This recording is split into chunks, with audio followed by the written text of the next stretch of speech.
ce que je vous propose qu'on fasse ensemble aujourd'hui, qui est en fait quelque chose d'extrêmement difficile, c'est précisément l'inverse de ce dont vous avez l'habitude. C'est-à-dire que normalement, quand vous venez dans une conférence grand public, on vous propose un savoir extrêmement complexe qu'on va vulgariser. Alors, bon, le mot ne fait pas toujours plaisir, il n'est pas forcément très bien choisi, mais enfin, c'est ça l'idée. Et moi, je vous propose de faire exactement l'inverse. Je vous propose de prendre quelque chose d'un peu vulgaire, d'un peu trivial, d'un peu banal, qu'on pense connaître tous, et puis voilà, qui est un peu usé finalement, et de montrer que peut-être il y a une profondeur, il y a une complexité sous-jacente. Donc je vous propose de relever avec moi ce défi que j'ai refusé de relever dans ma vie de chercheuse. Donc voilà. Et alors pour montrer que cette démarche peut avoir un intérêt, j'aimerais commencer par un petit cas pratique, vous mettre à contribution pour justement montrer à quel point on a construit culturellement nos représentations de la Lune, y compris vous, les scientifiques, qui vous cachez derrière vos petits calculs. Et donc, j'aimerais que vous vous projetiez dans un moment romantique, d'accord ? Vous êtes avec votre moitié, ou bien quelqu'un que vous envisagez de séduire, par exemple sur ce banc. Et donc, je vous demande de vous projeter dans ce moment romantique. Et là, je vais vous proposer 3 activités auxquelles je vais associer à chaque fois 2 images et je vais vous demander de choisir laquelle, pour vous, est la plus appropriée pour passer un moment romantique de ce type. Alors, vous lui proposez une petite activité sportive.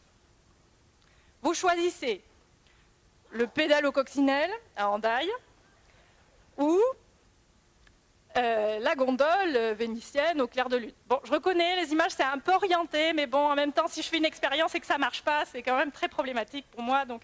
Et puis en plus, tous biaisés, donc bon, voilà. Alors, je vous écoute. Qu'est-ce que vous dites?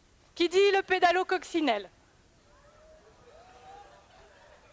Alors, mesdames et messieurs, ce soir, il y a quelque chose d'extraordinaire. On a au moins 10 extraterrestres dans la salle.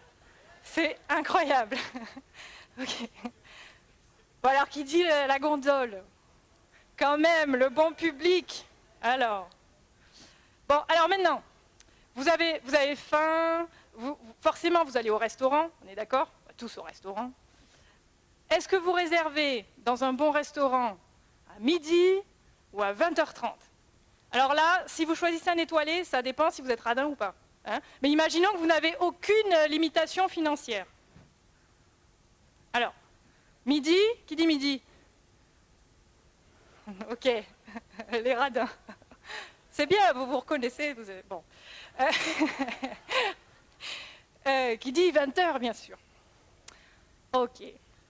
Bon, et alors maintenant, bon, c'est le grand moment, vous allez faire votre déclaration.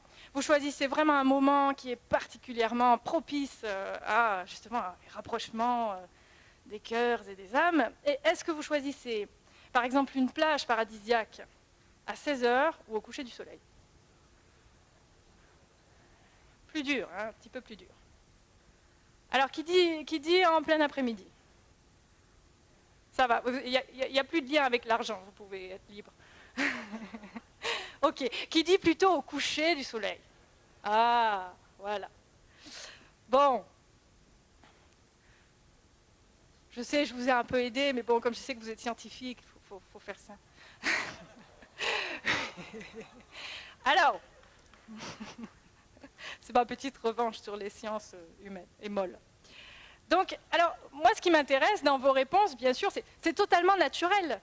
Évidemment, si je vous dis un moment romantique, forcément, vous allez penser à ces 3 images-là. Et oui, mais en fait, ce que vous faites quand vous choisissez ces images-là, c'est que vous portez un jugement de valeur. Hein, vous décrétez que, ben voilà, un lieu plongé dans la pénombre, dans l'obscurité, d'une salle de gymnase, par exemple, eh ben, ce sont des moments romantiques. Vous voyez, ce sont des moments qui sont propices à l'élan des sentiments, voilà. Et ça, c'est un jugement de valeur, en fait. Mais ce faisant, vous oubliez complètement que dans l'emploi, si on veut, un peu vulgaire de la langue, justement, eh ben, vous faites de l'histoire littéraire. Parce que vous oubliez complètement de vous demander, mais au fait, c'est quoi le romantisme? Qu'est-ce que c'est? Et donc, le romantisme, avant d'être cette espèce de pseudo-valeur sentimentale auquel on associe les chocolats à mon chéri, par exemple, eh ben, c'est quand même voyez, un mouvement culturel un grand moment en fait de l'histoire culturelle, littéraire, poétique de l'Europe, qui a porté la poésie vraiment au sommet de la hiérarchie des arts. Et avec elle, c'était un aspect, bien sûr, c'est pas tout le romantisme qui se réduit au clair de lune, mais c'est un aspect, c'était notamment la promotion d'un imaginaire de la nuit avec laquelle va aller la lune, les étoiles et son ambiance, en fait, un peu magique et sensible. Et ça, c'est une construction. Mais ça, il faut le prouver quand même. Donc, moi, ce que je vous propose, c'est qu'on essaye de faire ça ensemble ce soir, parce qu'en réalité, voilà, la lune, c'est aussi une boule de croyances, de projections, de rêves, d'imagination. Et je vous propose de faire un petit peu ce que nous engageait à faire hier Ludivine Bantini, si vous étiez présent, c'est de partir avec sa petite loupe d'historien et d'aller chercher, d'historien de la littérature et des mentalités, et d'aller chercher les traces, en fait, des origines de ces préjugés, et de tirer un petit peu la pelote de ces fils-là, un à un, pour voir s'il n'y a pas quelque chose de plus complexe derrière, et comment ça a pu se former. Alors, un des premiers, on va dire, clichés, si on veut, auxquels on associait très durablement la Lune, je vais vous le faire un petit peu deviner en vous posant une question idiote. Il va falloir s'habituer. Hein. Donc, alors, imaginons, essayez de vous projeter, par exemple, d'imaginer que la Lune est une figure divine, par exemple, ou une figure mythologique, ou voilà, soit en mobilisant, par exemple, vos souvenirs de mythologiques, si vous avez des notions de latin, de grec, etc., ou alors juste en imaginant par vous-même, et que je vous pose cette question un peu bête. Est-ce que votre figure divine, elle ressemble plutôt à un homme, ou est-ce qu'elle ressemble plutôt à une femme? Ah. Alors, qu'est-ce que vous dites? Une femme, mesdames, vous dites une femme. Eh bien, oui. Alors,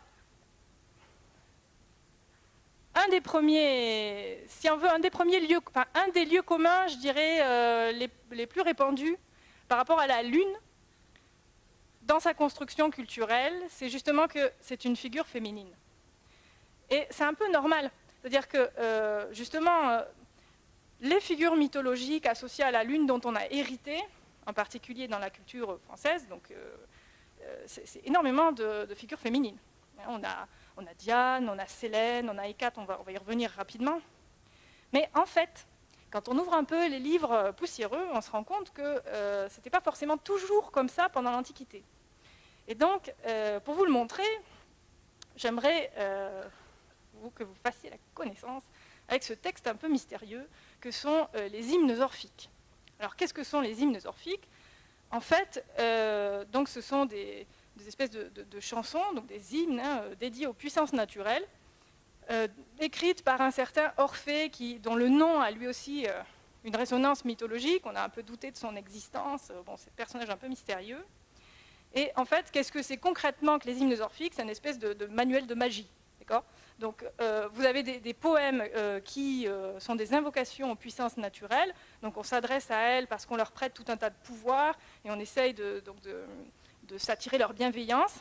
À chaque poème va correspondre, ce que vous voyez en sous-titre, en fait, des plantes qu'il va falloir faire brûler pour que le poème soit efficace. Voilà.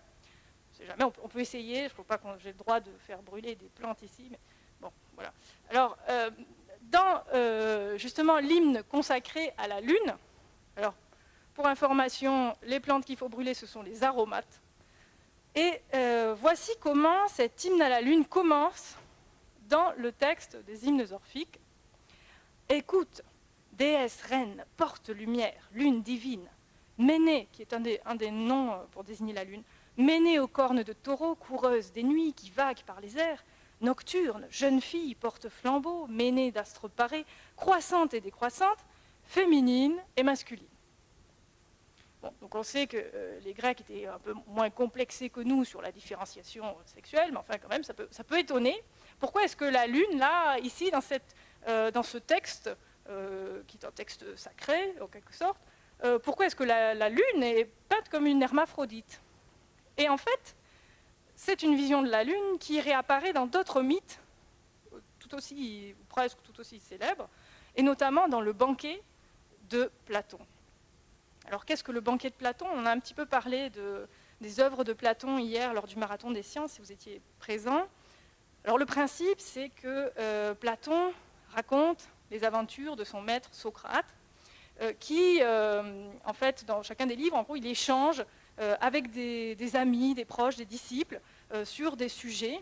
Et en fait, l'idée, c'est, dans le dialogue socratique, c'est que c'est de façon collective et par la confrontation et le débat que doit surgir, en fait, une forme de vérité.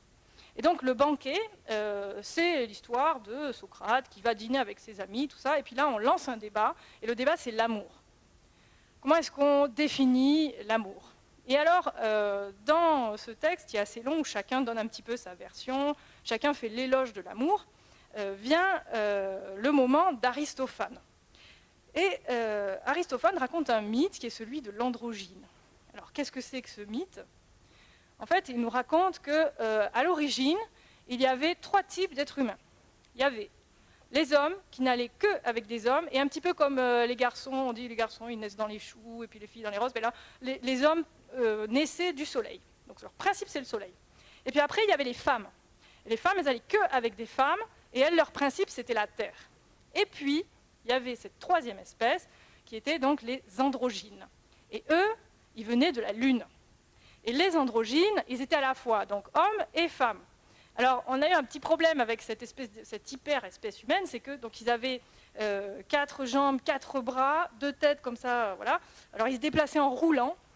Et alors, d'une certaine façon, on ne sait pas trop pourquoi, mais dans l'esprit des Grecs, enfin en tout cas quand Aristophane le raconte, il dit que c'était un signe de grande perfection et que donc ils étaient extrêmement puissants. Et donc dans son mythe, il nous explique que en fait ces espèces de surhommes avaient essayé d'envahir le royaume des dieux en faisant une chaîne. Et là, Zeus en prend ombrage et il dit bon alors qu'est-ce que je peux faire? J'ai pas envie de les anéantir comme les titans, mais en même temps je peux pas les garder comme ça parce qu'ils me menacent. Donc il faut que je diminue leur puissance. Que fait Zeus? Il coupe tout le monde en 2. Et puis il demande à ce qu'on prenne toutes les peaux, qu'on tourne la tête comme ça, on prend toutes les peaux et puis on les rattache sur le devant, et ça fait le nombril. Et en fait, le problème, c'est que donc, ces espèces humaines séparées de leur moitié sombrent dans une espèce de désespoir et se cherchent partout, se laissent mourir de faim parce qu'elles ne peuvent pas trouver leur moitié et elles sont dans l'incomplétude. Et donc, pris de pitié, Zeus consent à déplacer leur partie génitale sur le devant pour que, je ne vous fais pas un dessin, en gros, bon, voilà, ils puissent se retrouver. Et là, je vous laisse savourer la chute de ce mythe magnifique. Excusez-moi. Voilà comment l'amour est si naturel à l'homme. L'amour nous ramène à notre nature primitive, et de 2 êtres n'en faisant qu'un, rétablit en quelque sorte la nature humaine dans son ancienne perfection. Voilà, donc ça c'est l'explication d'Aristophane à la raison de l'amour.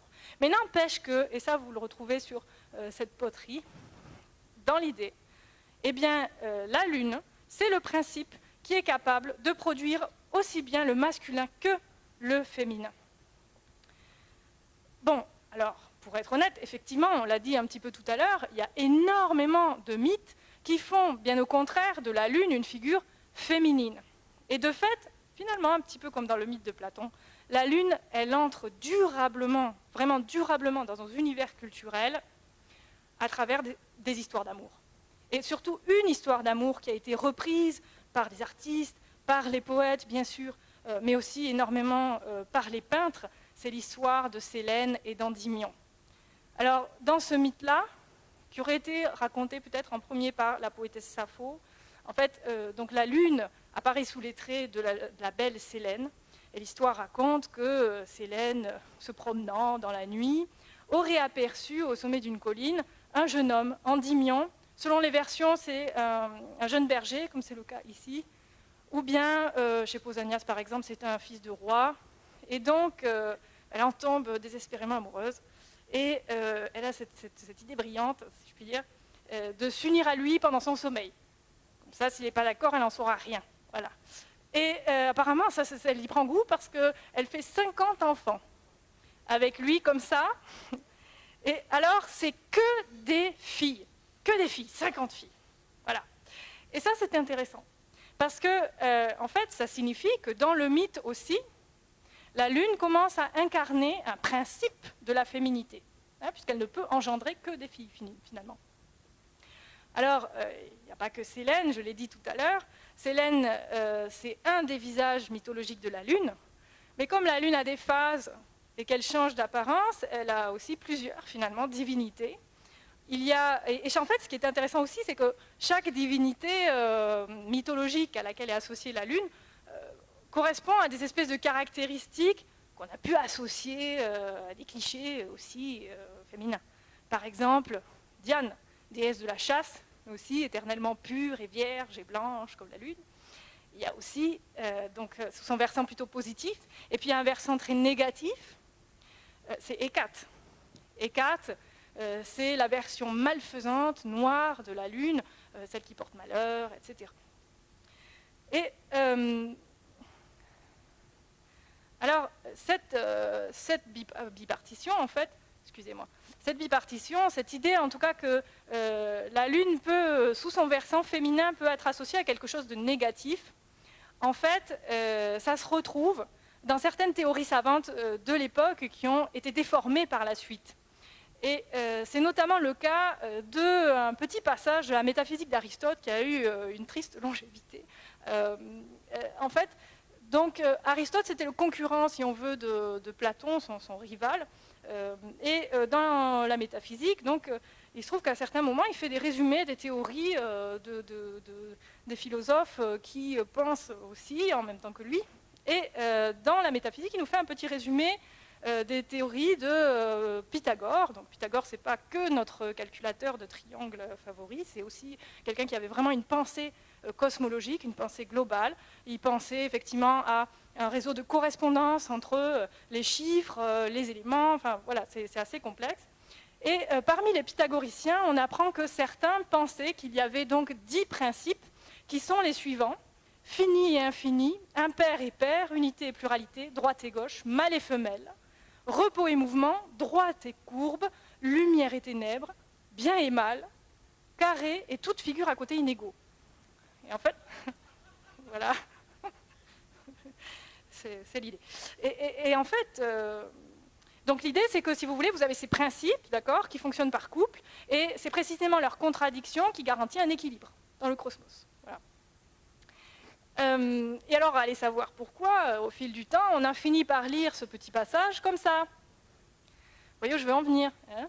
Donc, finalement, toute la colonne de gauche va ensemble, et puis toute la colonne de droite va ensemble, et ça s'oppose.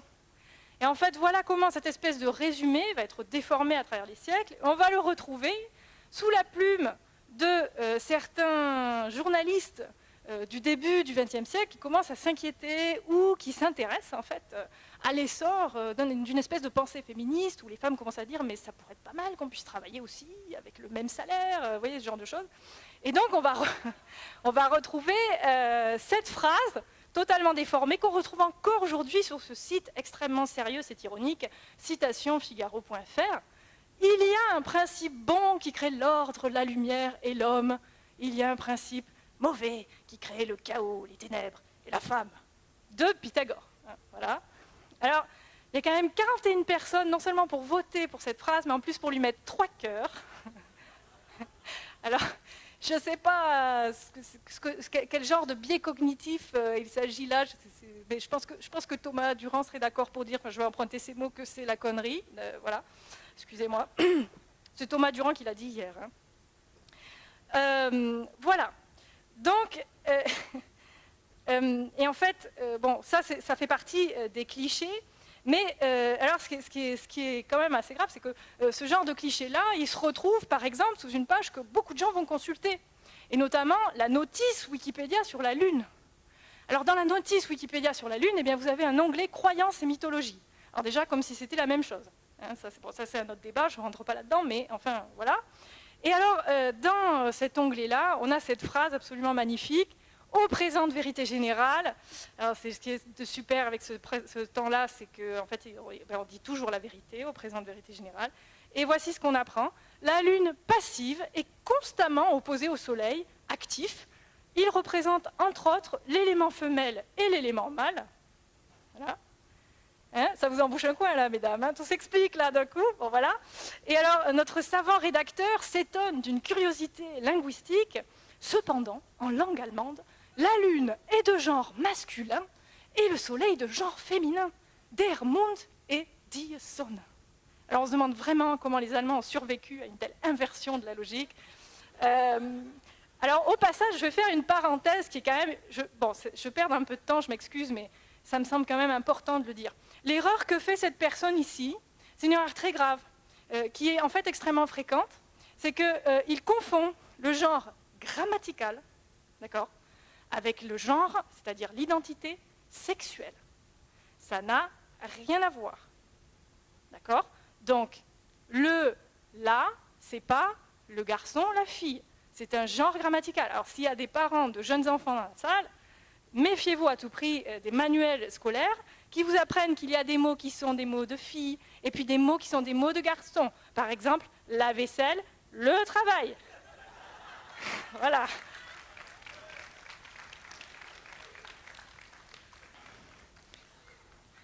La parenthèse est fermée. Cela dit, ça me permet de faire une petite transition vers l'histoire de notre langue, dans laquelle on retrouve aussi des petits réflexes culturels suspects.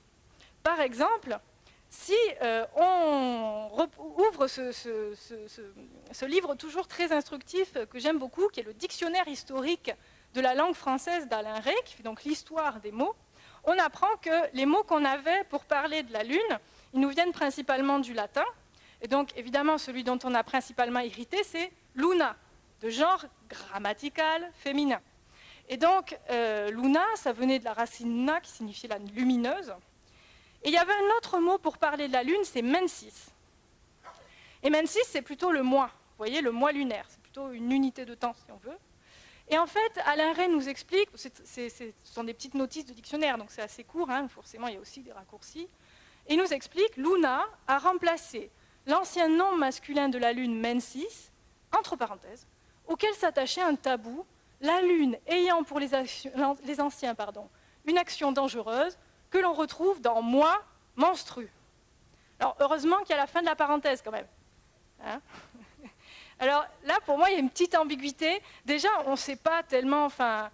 bon, voilà, pourquoi un mot, par exemple, qui aurait une connotation dangereuse, il devrait disparaître, parce que dans ce cas-là, je ne comprends pas pourquoi le mot guerre existe encore, par exemple.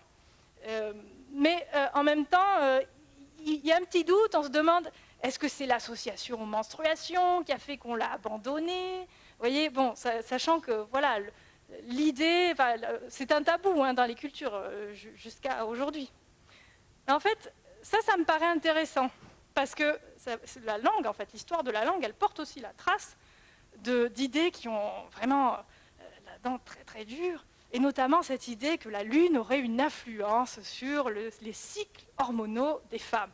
Hein, alors attention, parce que là en plus, vu la date, il est possible que d'ici 10 jours, la moitié de la salle soit désagréable. Voilà. On peut peut-être faire l'expérience, hein, Florence, hein, peut-être voir si c'est le cas.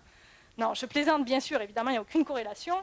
Mais en fait, ce genre d'idée, hein, que la Lune est plutôt féminine, que les cycles hormonaux des femmes, ils sont calqués sur la Lune, etc. Il y en a énormément sur la Lune. Et alors d'un côté, cette notice Wikipédia, c'est vrai, elle a raison de parler de croyances populaires sur la Lune. Et en fait, c'est même presque plus nombreux pour la Lune que pour le Soleil. Alors, il y a la Lune rousse, qui gâterait les récoltes, et au contraire, la Lune qui améliorerait le vin, qui favoriserait les naissances, etc. etc. Et c'est tellement important qu'on a donc des scientifiques tout à fait sérieux qui se sont attelés à la question avec une méthode positiviste en 1996, et j'adore le titre de leur article, « The moon was full and nothing happened ». La Lune était en son plein et il ne s'est rien passé. Voilà. Et en fait, ils prennent tous ces préjugés un par un. Est-ce que la Lune nous rend criminels? Est-ce qu'elle fait que les hommes qui battent leurs femmes battent plus leurs femmes le soir de Lune? Ce genre de choses. Et puis ils font des statistiques et ils montrent qu'il n'y a absolument aucune corrélation entre toutes ces croyances, tous ces phénomènes qu'on projette sur la Lune et la réalité. Enfin, en tout cas, voilà. Et donc, en fait, cette idée que la Lune aurait une influence, et notamment une influence un peu négative sur nous, eh bien, elle remonte aux origines même des savoirs scientifiques et de la médecine. Et ça aussi, c'est un lieu commun, hein, qui est venu un peu construire notre image de la Lune, qui a changé à travers les époques. Et là, on n'est plus du tout, finalement, dans la mythologie pour répondre à cette question en apparence un peu farfelue. Qu'est-ce que c'est qu'être mal luné? Si vous le permettez, je vais faire une pause en essayant de ne pas m'électrocuter. Ce qui serait un comble. Alors pour répondre à cette question, on va remonter à ce moment où on donnait à la Lune, mais aussi aux autres astres, une importance extrêmement forte sur nos états, et je dirais même nos vies, notre santé. Alors, dès les origines de la médecine, avec Hippocrate et ensuite Galien, on va développer une théorie de la santé qui repose sur ce qu'on a appelé la théorie des humeurs. Alors, avec Hippocrate, qu'est-ce que la théorie des humeurs? En fait, c'est l'idée que nos organismes, ou l'équilibre de nos organismes, c'est-à-dire leur état de bonne santé, dépend d'un équilibre de fluides qu'il appelle les humeurs et qui sont produits par nos organes. Alors, en fait, les organes qui produisent tel ou tel fluide, ils sont plus ou moins en bonne forme en fonction de votre âge, en fonction de ce que vous mangez, en fonction de votre activité sportive, etc. Et il se trouve qu'il y en a une qui est particulièrement dangereuse pour nous, c'est la rate. Alors, la rate, si elle se met, en fait, elle produit ce qu'on appelle la bile noire. Enfin, dans cette théorie-là, bien sûr. Alors, on en a besoin, mais s'il y en a un peu trop, c'est-à-dire, si, je ne sais pas si vous connaissez cette expression, si littéralement on se met la rate au courbouillon, hein, eh bien, en fait, on produit trop de bile noire, et là, on devient mélancolique, angoissé, et on devient atrabilaire. Hein, la bile noire, atrome, le noir. Et alors, là, je voudrais m'appuyer sur les travaux d'une grande helléniste qui s'appelle Claire Préau, qui a montré que, justement, à l'époque où on produit des théories scientifiques, des théories qu'on va considérer aujourd'hui comme étant compatibles avec notre esprit scientifique moderne, on va dire, eh bien, il y en a d'autres qui ont été un peu, qu'aujourd'hui on considérait comme totalement farfelus, comme par exemple l'astrologie. Et en fait, à cette période-là, eh bien, les savoirs plus ou moins sérieux, si on veut, s'empruntent mutuellement des éléments. Et à cette période-là, eh bien, il y a la pensée astrologique qui a énormément d'importance, y compris sur le plan politique à cette période-là. Et là, on voit bien quel genre de mélange on peut faire en pensant, par exemple, que les astres ou les planètes vont avoir une influence sur nous. Et donc, en réalité, dans la pensée astrologique, les planètes qui sont les plus dangereuses pour nous, c'est plutôt Saturne et Mercure, qui ont vraiment constamment une influence assez négative. Et la Lune, c'est un peu ambivalent. Parfois, elle est positive et parfois, elle est négative. Et ça s'explique puisque son apparence change. Donc, on s'imagine que ses effets changent aussi.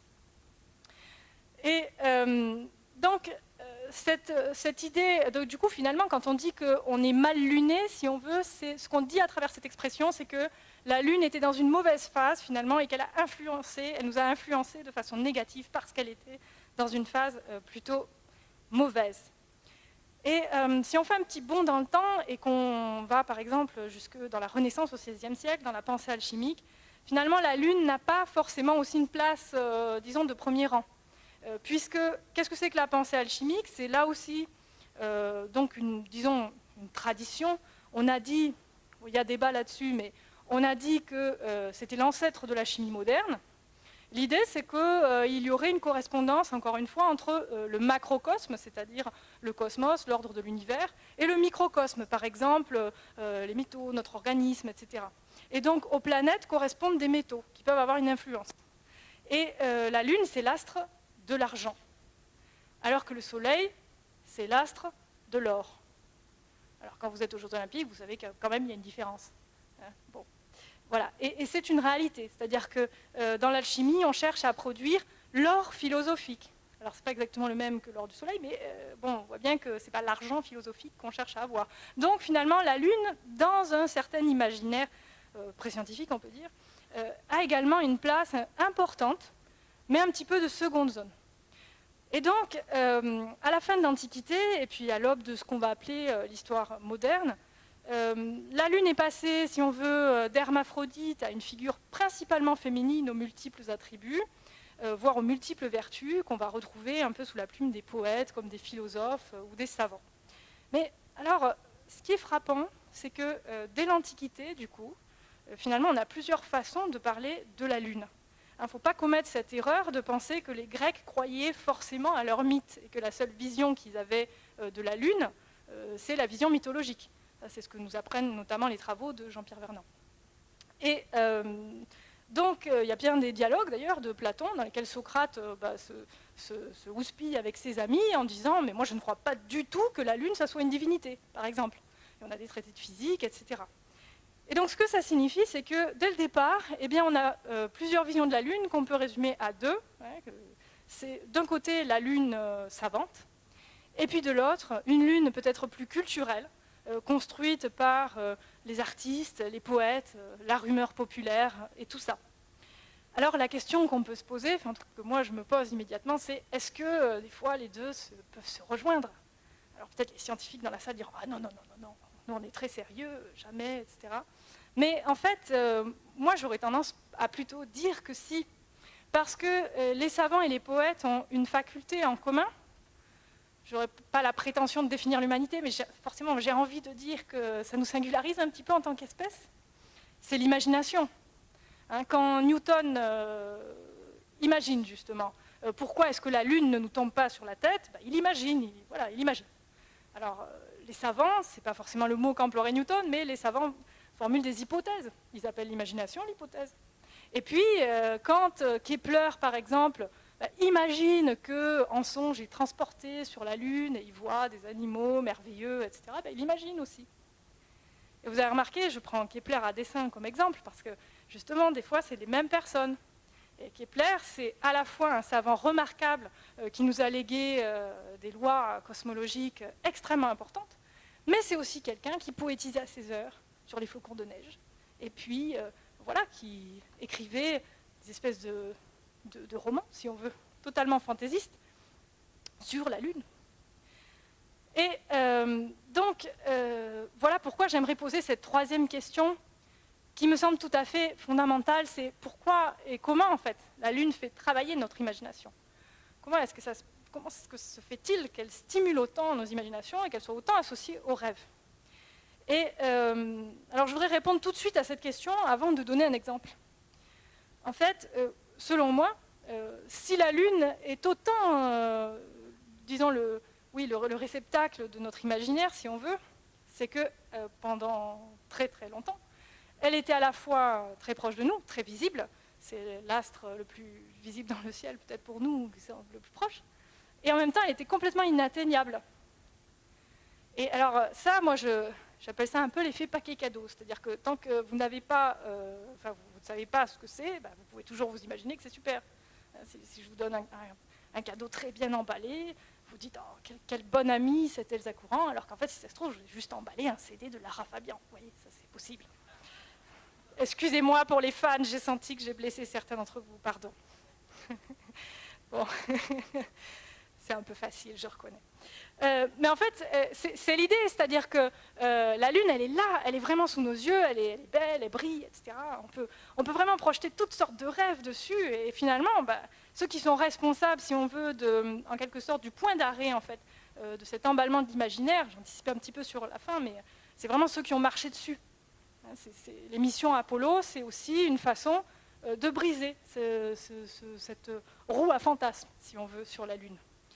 Et alors, donc, comme c'était un lieu finalement à la fois visible et inaccessible, sur ce lieu-là, on a énormément projeté des fantasmes, des utopies, etc. Et il y a énormément d'exemples, malheureusement, je ne peux pas les aborder tous, mais il y en a un qui m'intéresse particulièrement, vous allez vite comprendre pourquoi, c'est Cyrano de Bergerac, l'auteur des États et empires, de la Lune, et puis plus tard du Soleil.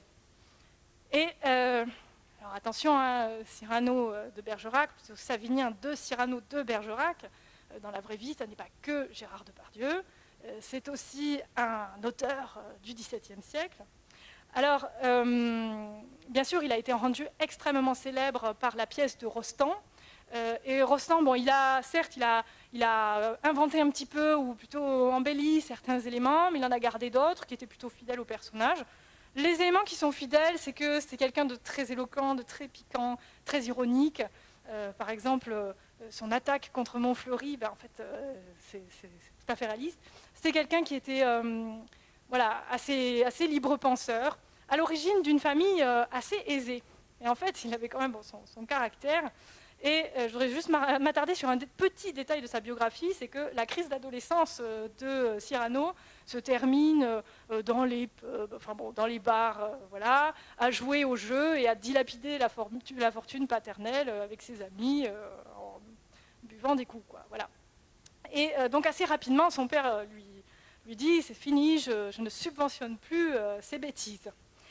Et en fait, un peu plus tard, quand Cyrano prend la plume, il se trouve, comme il est libre penseur et qu'il a vraiment des idées un petit peu hétérodoxes par rapport à son temps, il va imaginer cette petite fiction lunaire dans laquelle il invente, lunaire et solaire d'ailleurs, donc 2 romans dans lesquels il invente des sociétés où il fait un peu ses propres règles. Alors par exemple, les fils l'emportent sur les pères, ils ont l'autorité sur eux et tout, bon, voilà.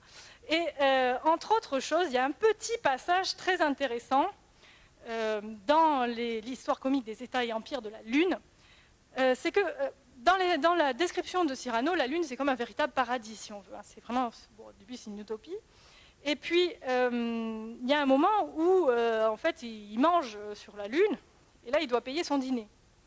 Et alors, comment est-ce qu'on paye son dîner au paradis de Cyrano? On fait des petits vers, on fait des poésies. Et alors, la longueur et la qualité, quand même, des poèmes doit être proportionnelle au dîner, tant en termes de quantité que de qualité. Je ne sais pas si voilà, Bruno est intéressé par ce concept pour la prochaine édition. Mais enfin, en tout cas, dans l'esprit de Cyrano, voilà, son fantasme, c'est ça, c'est de vraiment pouvoir, en fait, manger de sa plume et être poète et être rémunéré vraiment pour ça et voilà, pouvoir vivre de sa plume.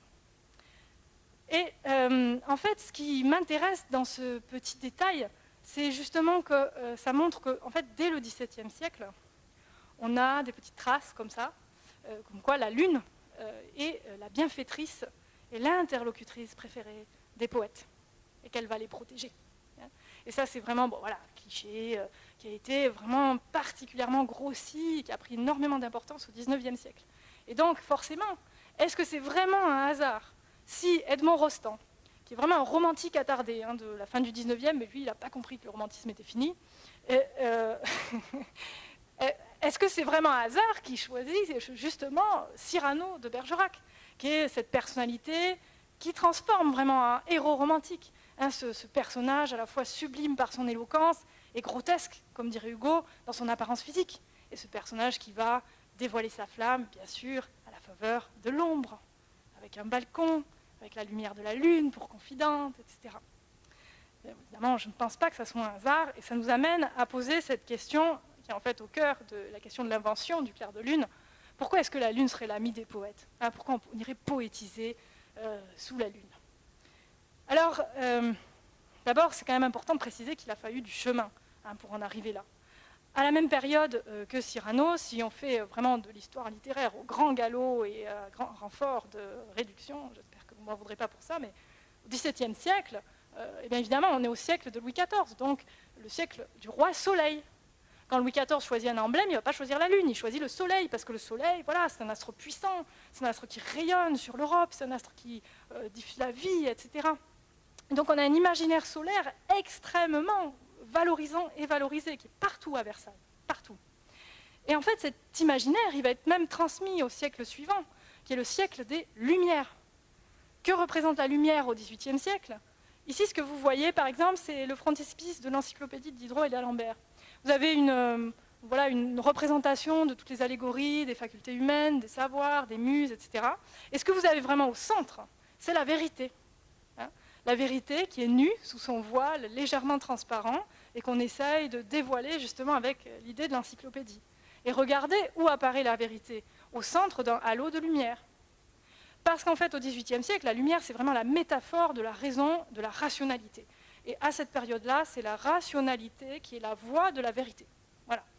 Ce qui fait que, par exemple, quand Voltaire se bat contre de méchants théologiens qui condamnent des innocents au nom d'une mauvaise interprétation des dogmes sacrés, eh bien, il dit qu'il lutte précisément contre l'obscurantisme, c'est-à-dire cette nuit de l'âme qui nous empêche de voir la vérité qui est symbolisée par la lumière du jour. Et alors là, on peut vraiment se demander qu'est-ce qu'il s'est passé pour qu'on passe précisément d'une hyper-valorisation de la lumière du jour à ce grand cycle des nuits romantiques dont vous êtes encore finalement tributaire, puisque vous avez parfaitement répondu à mon test tout à fait neutre au début. Alors, évidemment, là, on entre dans quelque chose de très délicat. C'est extrêmement difficile de savoir qu'est-ce qui va provoquer un changement de mentalité. Quels sont les petits éléments qui vont faire qu'enchaîner les uns à la suite des autres, et bien finalement, un jour on se réveille et on n'est plus les mêmes. Ce qui nous est arrivé pour le climat, par exemple.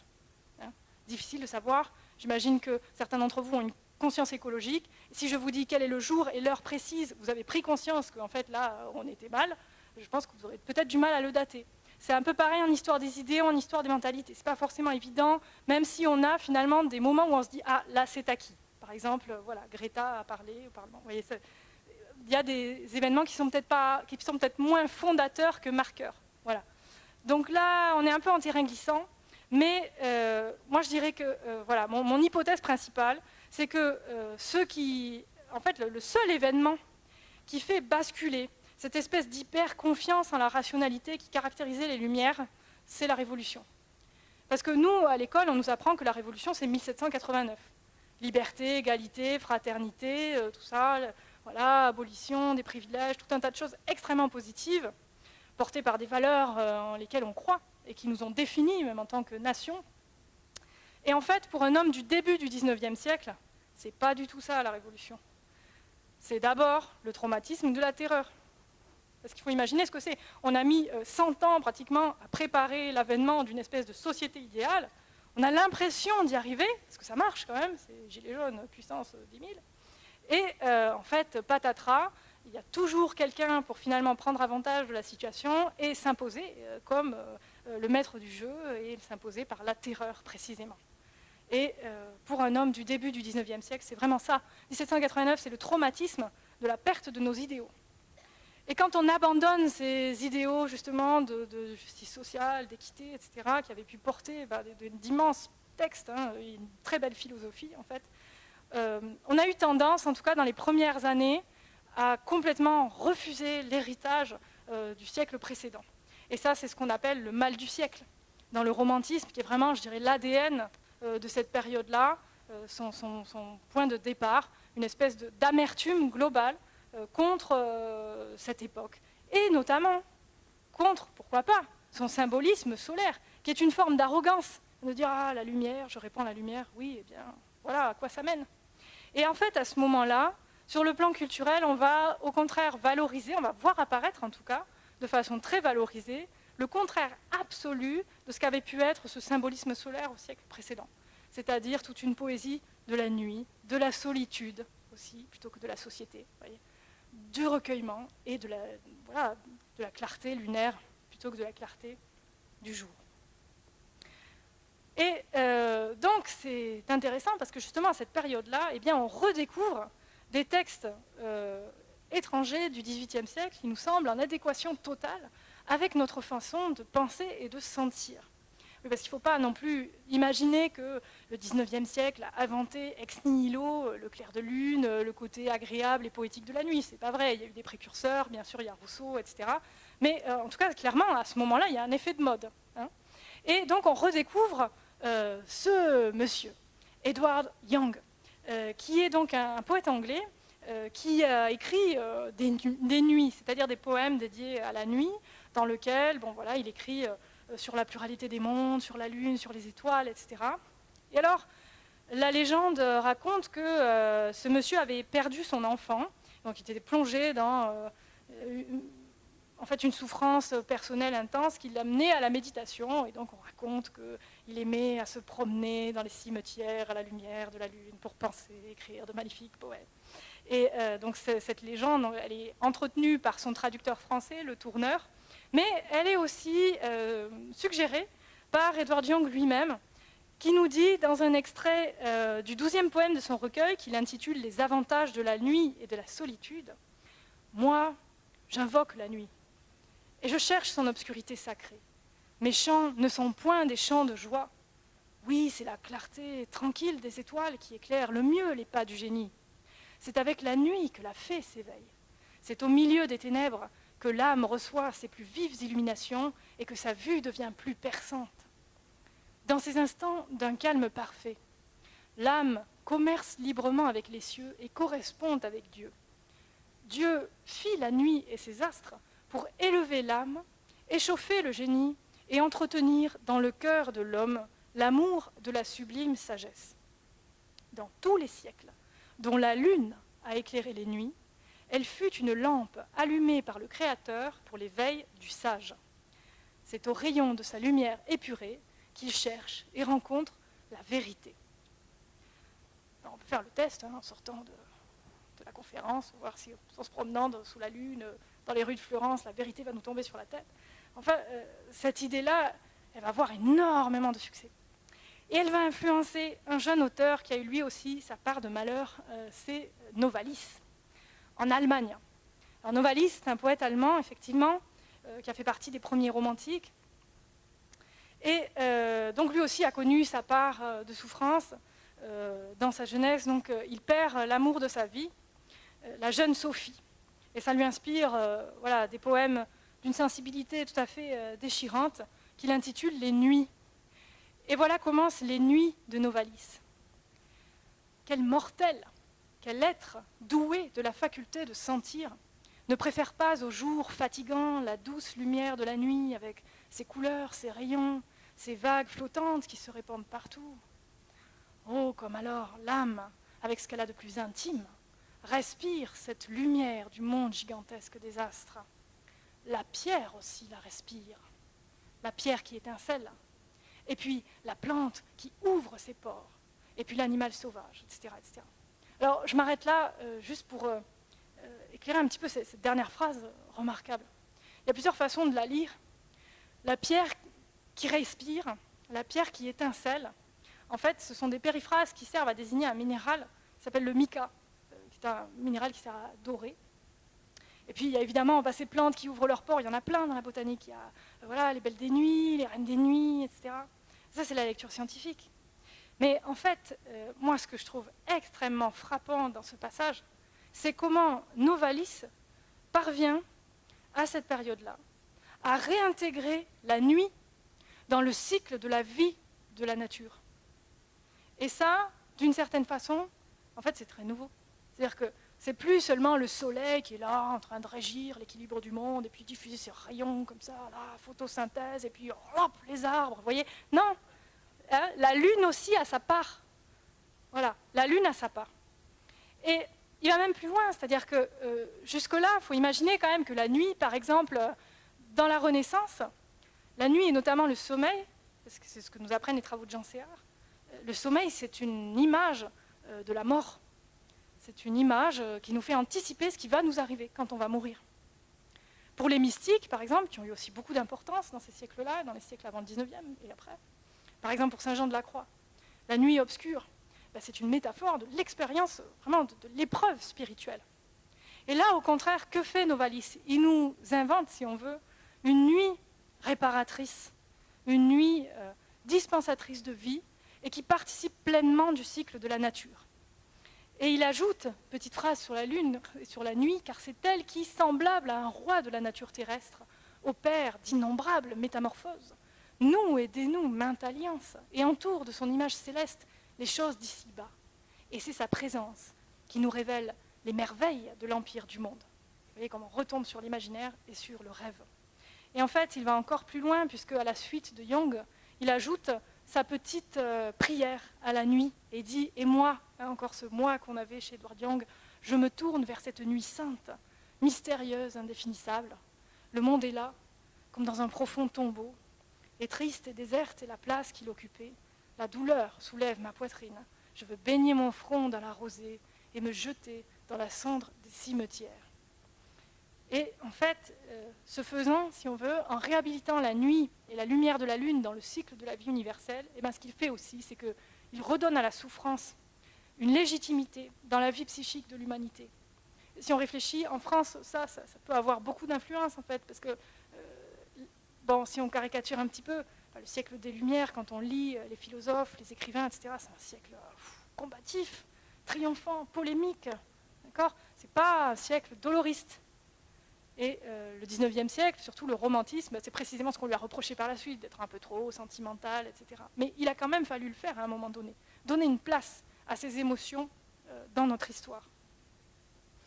Alors, tous ces auteurs, bon, anglais, allemands, enfin surtout anglais, parce qu'ils ne connaissaient pas vraiment Novalis, ils finissent par tomber entre les mains de celui qui va lancer le tube Clair de Lune de la France dans les années 1830, c'est bien sûr Alphonse de Lamartine.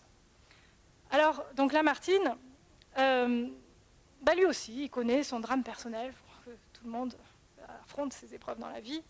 Au début du 19e siècle, il rencontre une jeune femme dont il tombe extrêmement amoureux à Aix-les-Thermes, alors qu'il est en séjour thermal. C'est Julie Charles, qui est une jeune femme mariée et qui est atteinte de tuberculose. Ils tombent désespérément amoureux et puis ils se disent rendez-vous l'année prochaine, chère Julie. Et en fait, malheureusement, Julie ne reviendra pas parce qu'elle est trop malade. Et donc en 1817, elle n'est pas là. Lamartine est seule à Aix-les-Thermes et quelques mois plus tard, elle va décéder au cours de l'hiver. Et ça va lui inspirer en fait des poèmes tout à fait déchirants. On ne peut pas dire que c'est cet événement, par exemple, qui l'aurait amené à l'écriture, mais on peut imaginer quand même que justement ça lui aurait inspiré une certaine sincérité dans ses vers qui a pu marquer sa génération précisément et faire de lui, entre autres, un grand auteur. Et donc, un de ces poèmes qu'il a écrit en souvenir de cette jeune femme condense vraiment tous les clichés du clair de lune romantique tel qu'on peut dire qu'on l'a inventé, si on veut, au XIXe siècle. Et donc, avant de découvrir ce texte, je voudrais faire un dernier petit sondage. À votre avis, quel est le titre de ce poème ? Est-ce que c'est La prière ? Est-ce que c'est Apparition, Le lac ou Still Loving You ? Still Loving You. Il y en a qui disent Still Loving You ? On est passé à 20 extraterrestres, c'est extraordinaire. Il y a vraiment une expérience à mener ici. Alors plus sérieusement, qui dit la prière ? Qui vote pour la prière ? Bon, personne. Qui dit apparition ? Il y en a 2, 3. Qui dit le lac ? Une écrasante majorité. Alors là, je dois dire que dans le fond, il y a des extraterrestres qui ont énormément de potentiel. Parce qu'en fait, ce n'est pas du tout le lac. Alors, je vais vous le montrer, ce poème du lac. Regardez-le. Bon, il est très long, donc je ne vais pas le lire en entier, on n'a plus le temps, mais je voudrais vous poser une question. Est-ce que c'est la lune, par exemple, qui est au centre de ce poème ? Regardez le début. Nuit éternelle, ok. L'océan des âges, au lac, tatati tatata. Est-ce qu'elle y est, la lune ? Vous la voyez ? Vous dites non ? Ah, oui, monsieur, tout à fait. Elle est là. L'astre au front d'argent qui blanchit à surface de ses molles clartés, etc. En fait, vous avez remarqué, c'est un détail. En plus, Lamartine vous avez quand même donné un petit indice dans le titre.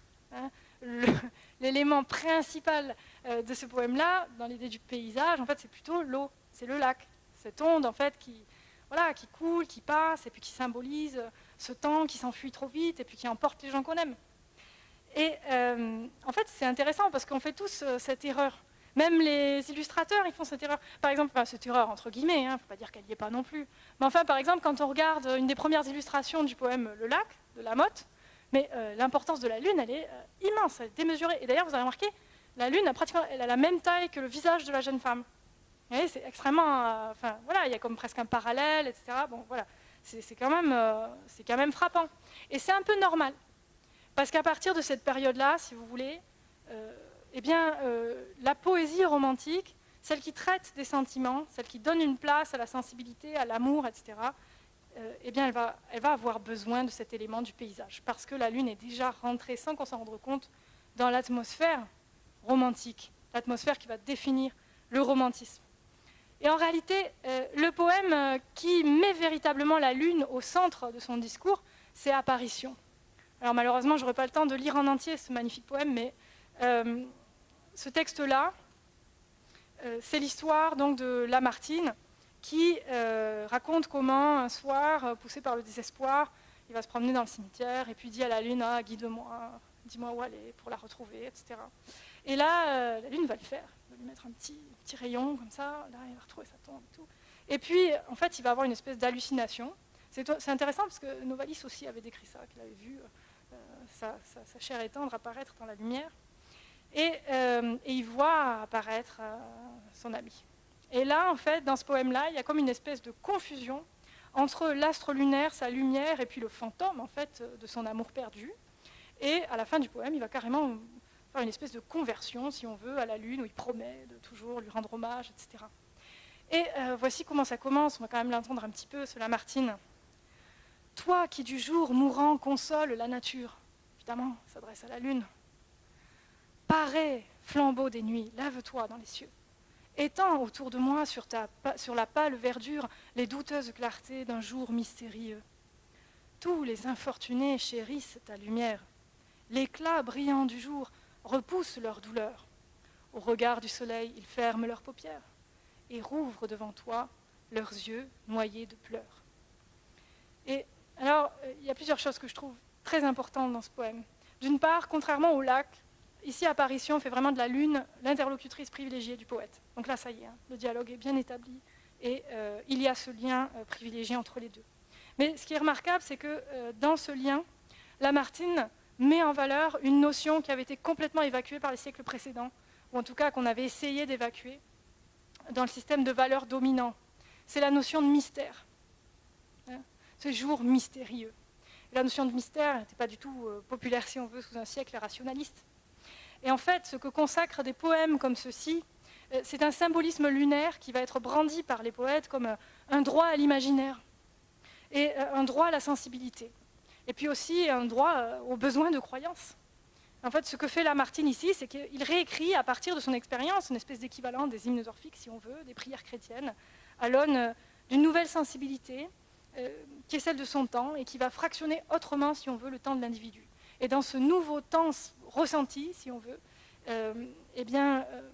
la nuit est un moment privilégié, parce qu'il n'appartient qu'à soi. Et alors, ça n'empêche pas, bien sûr, que le lac soit aujourd'hui le poème le plus célèbre de Lamartine, et on y a amalgamé tout un univers nocturne qui correspond à l'esprit du romantisme. D'ailleurs, je soupçonne certains d'entre vous d'avoir dit le lac tout à l'heure, parce que vous ne connaissiez pas les autres. C'est possible, mais ça se comprend. Et c'est intéressant parce que, justement, Lamartine il a presque incarné cette espèce de clair de lune poétique et sentimentale. Et on le retrouve dans d'autres arts, par exemple, si vous regardez ce tableau de Camille Corot. En fait, ce serait une adaptation du lac de Lamartine. Et comment il l'intitule ? Le lac est fait de lune. Alors, dans la légende, on dit que Varnier-David, qui était un industriel qui avait commandé ce tableau-là, était en train de déclamer le poème de Lamartine pour inspirer le peintre. C'est vraiment une démarche typiquement tout à fait romantique.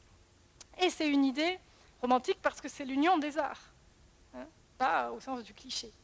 Et c'est une idée qu'on retrouve dans la musique. Alors vous connaissez certainement cette très célèbre sonate pour piano, opus 27, numéro 2, qui est la sonate dite au clair de lune de Beethoven, qui commence comme ça. Si ça marche.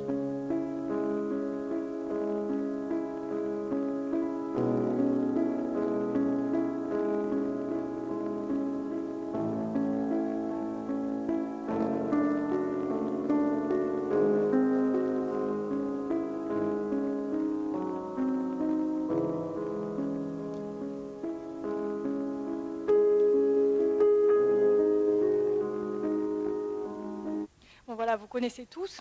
Hein, excusez-moi, c'est un peu brutal, mais je n'ai pas trop le temps, je m'excuse. Et en fait, donc c'est une sonate qui commence par une marche funèbre. Alors, sauf erreur, on me contredira peut-être au 7e rang, mais il semblerait qu'on ne lui ait donné que rétrospectivement cette dénomination de sonate au clair de lune. Justement parce qu'entre-temps, il faut qu'on invente ce cas particulier du nocturne. Le genre du nocturne qui aurait tendance à évoluer aussi à ce moment-là. Par exemple, au milieu du 19e siècle, on voit apparaître une nouvelle définition du nocturne dans le Littré. C'est à la fois une romance à deux voix, mais ça va devenir aussi, je le cite, un morceau de piano d'un caractère un peu rêveur. Et là, on voit la patte de Chopin, qui a commencé à populariser un petit peu tout ça. Et l'éclair de lune, qui qui sont comme des espèces de petits sous-genres, si on veut, du nocturne. En fait, ils ont un lien extrêmement fort avec la poésie romantique. Enfin, alors là, en l'occurrence, ça ne marche pas très bien, parce qu'on ne peut pas dire que Verlaine soit un romantique de la première heure. Mais, par exemple, Le clair de lune de Debussy aurait été inspiré par un poète, et par le poème Clair de lune de Verlaine. C'est ce même poème dont Gabriel Fauré aurait fait les paroles d'un chant. Et si vous regardez à la fin, on a vraiment, je dirais, une espèce de condensation de ce que ça a été, le clair de lune à ce moment-là. Au calme clair de lune, triste et beau, qui fait rêver les oiseaux dans les arbres et sangloter d'extase les jets d'eau, etc. Alors, donc, en fait, à la fin du XIXe siècle, on peut dire qu'on a donné naissance à un véritable cliché. La lune, elle est poétique, elle est femme, elle est romantique, elle est amoureuse, elle est mélancolique, elle est consolatrice, elle est désespérée des fois, elle est aussi à l'écoute des désespérés. Et en fait, dans le fond, elle est l'emblème d'une génération. Et c'est cette génération des années 1830 qui a marqué tant d'autres. Alors le problème, c'est qu'en général, quand on a beaucoup de succès, on court un risque, c'est de ne plus en avoir. Et d'où ma dernière question, un peu aussi farfelue que les autres, la Lune est-elle au chômage technique? Alors je vais vous expliquer pourquoi. Parce qu'en fait, dès le 19e siècle, il y a eu des voix divergentes. On ne peut pas s'imaginer qu'on était tous là en train de poétiser sous la Lune, etc. Pas du tout. Il y a des penseurs qu'on a pu prendre au sérieux, comme Charles Fourier, qui détestent la Lune, qui disent oh, la momie Phébé, sur laquelle rien ne pousse, qui ne sert à rien, qui n'est qu'un fromage, etc. Il y a des poètes aussi pour dire qu'ils détestent la Lune. Par exemple, le grand poète symboliste, si on peut dire, Mallarmé, disait qu'il détestait la Lune. Alors, il a un ami qui était aussi poète, c'est François Copé, pas l'homme politique, qui raconte qu'à un dîner, Mallarmé avait dit « Oh, vivement que la science arrive à nous débarrasser de ce machin, littérairement on n'en peut plus, etc. » Et il dit « Bon, on a peut-être besoin encore pour les marées », il n'était pas très au point, mais bon, voilà. Et vraiment, il la déteste parce qu'elle a un côté trop facile, vous voyez, sur le plan poétique, là, ça y est, allez, on sort la Lune, et puis c'est bon, tout le monde est poète, enfin bon, voilà. Et ça, c'est très énervant pour un poète de la fin du 19e. Alors, vous avez aussi un auteur que vraiment j'aime beaucoup, qui est Joris Karl Huysmans, et qui a écrit une espèce d'ovni romanesque qui s'appelle Un rebours, qui est comme vraiment l'incarnation de l'esprit de la décadence. La décadence, c'est trop mise en cause de toutes les valeurs, l'esprit fin de siècle, à la fin du 19e. Et donc, dans Un rebours, Huysmans s'imagine un personnage qui s'appelle Désessinte. Et donc, c'est un aristocrate complètement... Enfin, lui, voilà, il est décrépit, bon, voilà, il aime personne. Bon, et il décide de s'enfermer dans ce qu'il appelle sa thébaïde, d'une espèce de maison enchantée à Fontenay. Et il se construit un univers de plaisir selon ses goûts. Alors, il a par exemple une tortue incrustée de pierres précieuses qui va faire mourir, mais enfin, elle était très jolie. Bon, voilà, ce genre de choses. Et il a aussi tout un fantasme sur les plantes. Donc, tantôt, il achète des plantes artificielles, mais qui ressemblent à s'y méprendre à des fleurs naturelles.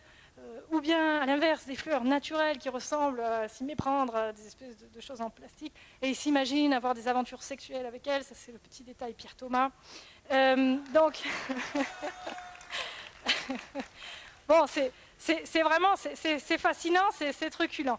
Et alors, parmi les petits détails, parmi les plaisirs raffinés, décadents de Désessinte, il y a bien sûr la littérature, d'où il tire toutes ces idées, ces idées de plantes artificielles et tout. Évidemment, c'est un hommage à Baudelaire, bon, voilà. Et dans la littérature, forcément, les goûts de Désessinte sont intéressants parce qu'ils sont discriminants. Donc, il y a de la littérature capable de lui secouer les nerfs. Et puis, il y a le reste, quoi, le truc qui est vraiment usé, rebattu, et dont on a vraiment envie de se débarrasser. Et comme par hasard, qu'est-ce qu'on retrouve dans ces contre-modèles littéraires d'un décadent à la fin du XIXe siècle? Eh bien, vous allez voir que c'est à la fois féminin, religieux et lunaire, je vous le donne en mille. Du reste, ce n'était point parmi les femmes que Désessinte, qui avait l'âme peu fraîche et qui était peu sentimentale de sa nature, pouvait rencontrer un retrait littéraire adapté suivant ses goûts. Il avait inutilement aussi tenté de comprendre les délices de ces ouvrages où on peut découvrir de la poésie de ce genre. « Oh, le beau rayon de lune qui vient de tomber sur l'évangile que je lisais. » Voilà. Bon, ça me fait beaucoup rire, même si c'est un peu piquant, c'est très amer. Alors, on trouve aussi à la même période des caricatures, et notamment une caricature intéressante de Daumier, que vous voyez ici, qui s'intitule « Inconvénient d'être trop sentimental et d'aimer aller se promener au clair de lune ». Et donc, vous voyez ce monsieur qui tire un peu la tête, comme ça, oh là là, la vie c'est dur. Et donc, il est en train de se promener à la lumière de son astre favori. Et vous voyez qu'au coin de la rue, il est sur le point de se faire détrousser par le compère qui a compris une autre façon d'utiliser la lumière de la lune. Et alors, donc, finalement, on peut dire qu'à la fin du 19e siècle, la lune qui avait été vraiment portée, si on veut, au sommet de cette hiérarchie des astres par les romantiques, eh bien, va perdre un petit peu de son lustre en poésie. Et finalement, ça coïncide un petit peu avec le moment où la poésie, elle aussi, perd un peu de son lustre dans la hiérarchie des genres. Parce qu'en réalité, et ça on en est encore tributaire aujourd'hui, puisque vous voyez qu'on ne récompense que des romans sur l'espace, et en fait, au XIXe siècle, c'était la poésie qui était en haut de la hiérarchie des genres littéraires. Et ce qui s'est passé, c'est qu'il y a eu vraiment un changement dans la production littéraire du temps, etc. Et c'est le roman qui a écrasé, si on veut, ce genre-là, qui était le genre maître au départ.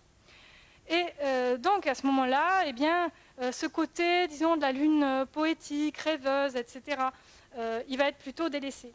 Mais provisoirement, je dis bien provisoirement, la lune va prendre une autre place intéressante, en fait, dans tout un nouveau champ du roman, qui est le roman d'anticipation.